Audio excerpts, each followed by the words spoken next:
A gift with... Ooh. Hello. Welcome to the Whiskey Vault. A gift whiskey from Steve Anderson, magnificent bastard. Daniel, Rex, Steve Anderson, you magnificent bastard.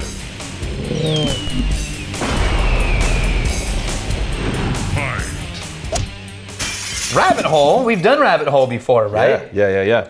But this is a special edition. Do you remember what we said about Rabbit Hole? No.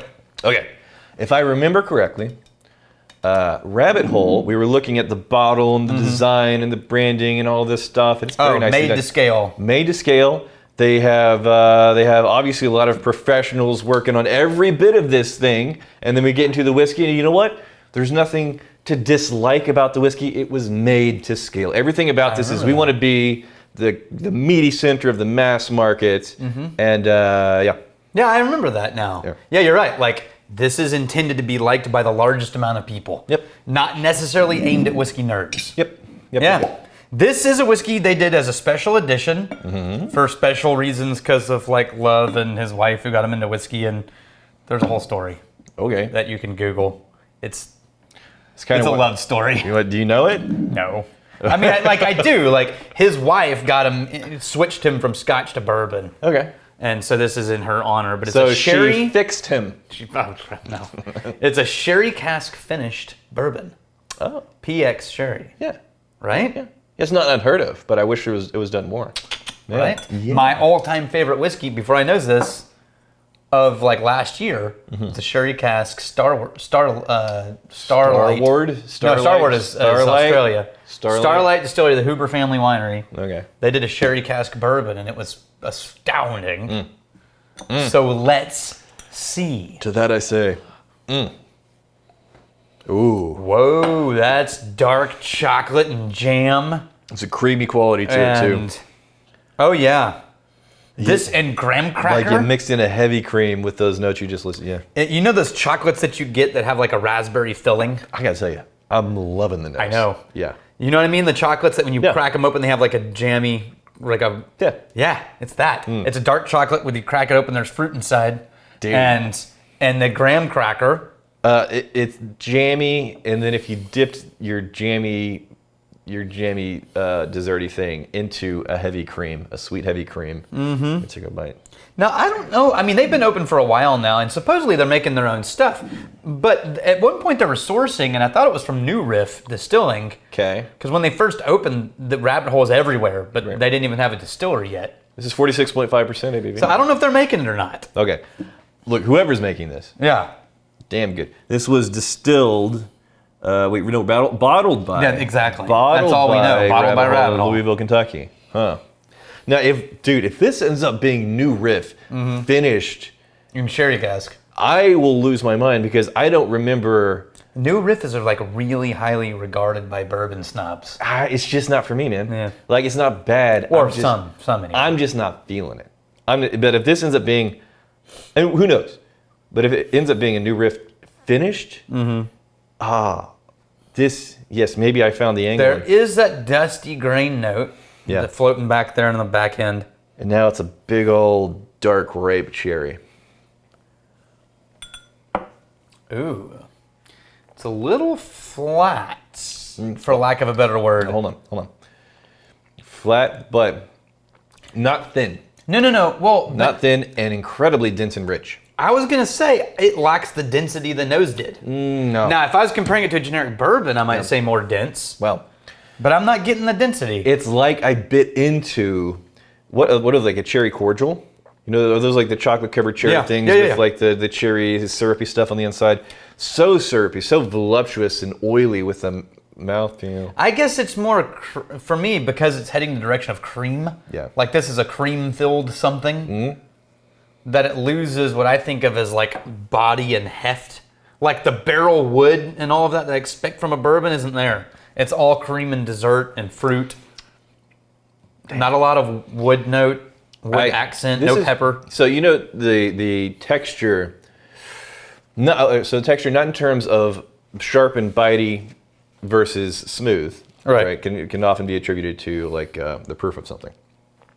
But the texture in terms of how thick and oily versus thin and watery. Yeah. This is very thick and oily. Like the liquid has a lot of that voluptuous texture to it. It definitely clings. Yeah. I gotta tell you. But it clings with like a softness to it. That's kinda- throwing me a little. I kind of like the hell out of this. Oh, I like it. Can we compare it to the rabbit hole that we had from back in the day?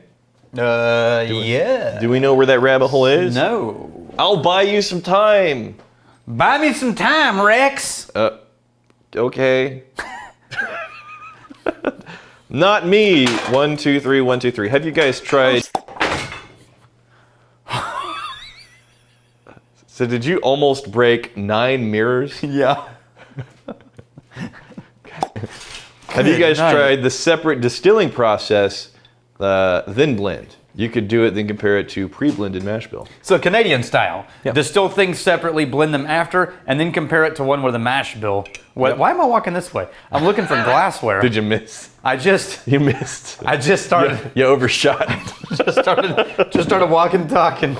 Well, I feel like this is what I do when I'm on the phone. I just like roam around aimlessly, right. And the next thing I know, I'm in another room, or another outside. Yeah. I'm like, how did I get outside? So already, How did I walk outside? Already, I think I'm noticing some more darkness on the sherry cask finished one, which makes sense. Shocker. Yeah, very different. Totally different. Wood oil. This is more classically bourbon. Yeah. Right down the middle of home plate bourbon on just the regular rabbit hole. Yeah, there's the wood oil, the grain spice, herb, baking spice, herbal notes. Yeah. Ooh. This one. And it's also, you know what I appreciate about this? I get more of a spicy green apple. Yeah, absolutely. Yeah, like a spicy green apple on the Now coming back to it, it does show me the grain more. sherry cask. Yeah. finish. Trying this and then going back, I find more grain in the nose than I did before. Yeah, it does. Pull back the curtain on the grain a bit. But I gotta tell you, But the palate is still dessert chocolate and cherries. this is Wow. my jam. Yeah, you dig it? I mean, both ways jam. All Like right. this super jammy, and this is like, my preferred angle on bourbon. There's a clinginess to the sugar that's throwing me at the aftertaste, and I can't do it. Man, when I'm getting into bourbon, I'm not shying away from sweet, really. That's fair. Like, just do what you do best, bourbon. We got that feel, bro. Is that why you chose him? Because of the name That Feel, bro. Are you sending me a signal? Then you want to talk about Feelings? feeling? No. Any other questions? But that feel, bro. Are you going for the time count right now? Is that what we're doing? Oh, what are we up to? I don't know. No, I expect Dan to cut out the bullshit. That's not going to give us any more time. Daniel and Rex talk about whiskey. Me, LOL, I have no idea about anything related to whiskey, but I enjoy the banter. You know what banter is made for? LOLs? Exploration of feelings. Oh, no, it's not. Finish his comment though, because it gets funny. Daniel and Rex talk about Lord of the Rings and are clearly wrong. Me, okay, now listen here, you little We had so many people mad about when we said who's taller, a hobbit or a dwarf. Right. No. Evidently in Lord of the Rings lore, dwarves are significantly taller definitely taller. What did we say? We said dwarves are smaller. No, I think gnomes we said were smaller. Well, we ended up on gnomes, but we commented on dwarves, and every Lord of the Rings fan within 1,000 miles was like, "Motherfucker, what?" Even the ones that aren't Let watching. me tell you. Yeah. Even the ones that don't watch the show, like, had this weird feeling of like there's a disturbance in something is wrong. There's a disturbance in the nerd force. I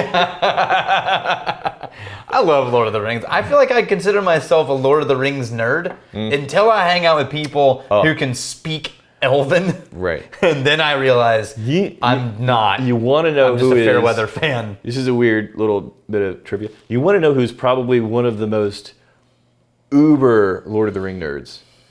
I don't know. Every little minuscule, obscure fact and piece of trivia. Stephen Colbert. Oh yeah, actually that's true. He speaks Elven even. Like Hardcore. Yeah. Yeah, he's hard. He is hardcore. Yeah. All right. So it's dwarves are definitely shorter then. Yeah. Right? Obviously. Right. Hobbits are like 5 to 7 foot. That feels right. Yeah. How do you Elves are the smallest. Well, they're elves. Yeah, they got wings. Yeah. That was one of the things that was most annoying about the movies. Because tall elves? Yeah, bullshit. No, elves live in tiny little houses Right. at the bottom in like botanical gardens. I think you're thinking of like the pixies. Oh, yeah, that's right. Because they had pixies. That's also. But elves are like the cousins of pixies. Yeah, they just got beards. That's the only difference. Pixies have beards? No, the elves Elves have have the beards. beards? Oh, yeah, And yeah. then when an elf and a pixie get together, they make a dwarf. That's true. And elves always have braided beards. And- That's how you know. And what most people don't know, you got to get really into the obscure arcanum, that's a word, of the lore. That there's no genetic difference between dwarves and hobbits.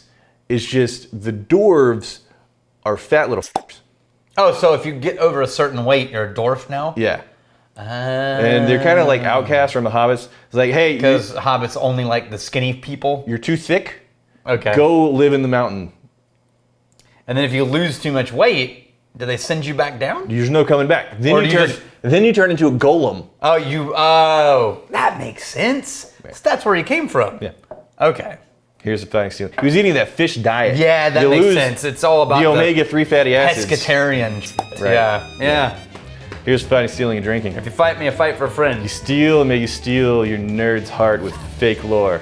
And if you drink, may you drink with us.